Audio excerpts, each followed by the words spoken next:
This video was published by mbkpinternational.com. In this video we're going to talk about replacing the main motor on the GUILLOTINE XPC17 paper cutter. You're going to need a Phillips screwdriver and a 10mm wrench. You might be able to do it with a 10mm socket. But here's the cutter, and we're going to come around back here. I already taken some of it apart, but you have a shield here you'd have to take off, the top shield here. And I took off this side, and you can take off this side too. There's just two Phillips screws, one there and one there, and you just slide it back and out of place. Try not to bump this too much because this is your paper push, and if you hit it hard you're gonna could potentially knock your angle off. So be careful sliding it out and sliding it back in. Okay, this cutter, we're basically going to be taking these, there's 4 bolts, 4 10mm, there's one there, and there's another one around under the bottom here you can't see. The only thing that's going to be in the way on this one is this coil here. You see it would only come back a little bit before it hit it, and it needs to come back a little more than that, so we're going to take that coil off. You can check yours, sometimes they put them in a little different place. It's possible they could have yours down a little bit and you'd be able to take it off without moving the coil, but if the coil's behind it, you're going to have to take it off and just put it to the side. Let me find a good spot for this here. That should do it. Okay, so the first thing I'll do is I'll take this coil off. Now the first thing I'm going to do is unplug this from power. Sorry, just make sure that this cutter is unplugged from power before you work on it at all. Open up anything electrical. Then we're going to come here and we're going to take this off.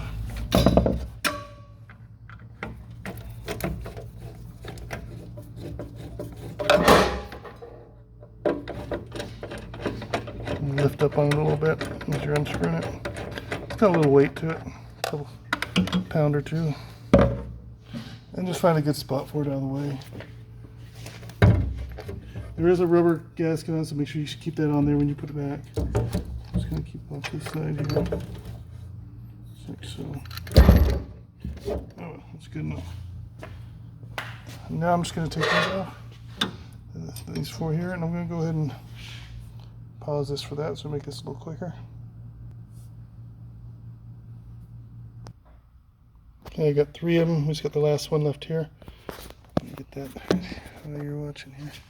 I already loosened it, so I'll just do it by hand for now. And that's the final bolt, 4 of them. Okay, next thing you're going to do, one thing I want to mention, this is on a crate right now, so I got this bottom kind of, it helps me in some ways, and and it gets in the way in others, like getting that bottom bolts in the way when you got this. You'll be most likely on a stand, but if you want, you can lift this up off the stand and take it to a workbench and set it down on a workbench, either on its side or like this. That's up to you, however you feel is best for you to work on it, or whoever's working on it. We're just going to take these things off here. But what I want to do is I want to make sure I get these back in the right order. I'm going to pull them out and see the order of them here. And in my case here, they could be different colors on yours, but in my case it's black, yellow. So I can just put some tape around these first 2, and I know they're the first 2 there for me. So I'll do that. You could tape up each one individually and number them 1 through 4 if you wanted to. But I know that I'll have this, and I'll know that's and I'll take a picture of it to know these 2 are first, and it goes black, yellow, black is the first one. So you just want to make sure you get them on however you want to number them or label them. You do that now before you remove them, and then take a picture of them. So then we're going to remove them all. So there they all are. Let's put them down there, and we can just from there I'm just gonna just be pulling this straight off this way. You can wiggle it and just pull it. Some of them come off easier than others. Some of them come out real easy. Some of them come out harder. As you can see, that's pretty much it. There is a key pin right here, so don't lose it. If it falls, that one's in there pretty good, so don't lose that.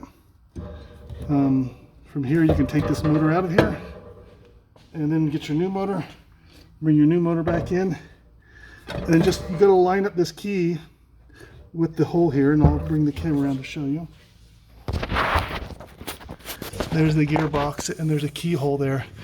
You can move this if you want, like with a screwdriver or something. It's a little stiff, but you can move it if you want to where it's straight up or straight down. Straight up would probably be better, and then you can adjust. Then you can move the one on the motor to straight up. but I'm fine with the way it is. I'm at an angle to the side. I know where it's at about, and I'm gonna place this one about there, and I'm just gonna slide it in there. Just make sure you don't lose that key or it falls out on you. So you'll just line it up to the keyhole and then just slide it back in. And when you're done with it, this should be flat facing this way. So the wire's flat facing that way. But before you put the 4 bolts back in your new one, you can rotate this around like so, and it'll make it a lot easier to get the wires back in here. So I'll be putting the wires back into the holes right there, and then just you can see it better, and you can tighten it down to make sure you're crimping. Make sure you're crimping the screw down on the actual wire, not on plastic.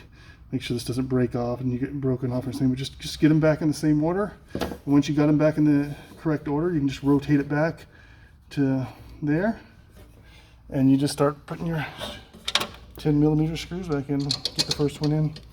You can kind of rotate a little bit back and forth, and then start it. And then you got a little play. You can get a little play to get them all started. Get them all started before you tighten them down. If you have trouble getting it in, like if it's going in kind of tight, you can grease it a little bit. You can also, mine went all the way in fully and seat it. Sometimes they're tighter in getting into it. So there's like a little gap here between the gearbox and the motor. In that case, sometimes you can just leave it that and then use these screws to thread the hole, and then just start tightening them, and it'll pull the motor in like so.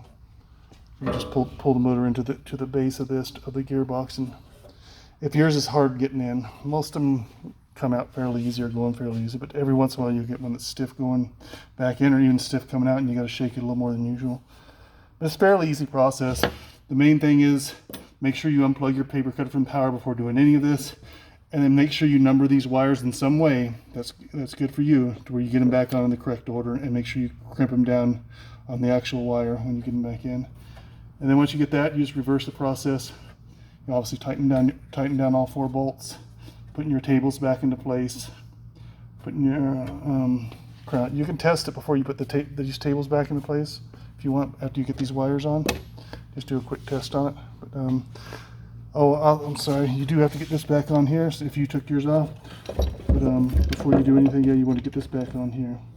So just make sure you keep this this rubber gasket between this coil and this here, and you just put it back in and get it back into place there. So pretty simple stuff. Just want to show you a video on how to do it there. Basically, this video was published by mbkpinternational.com.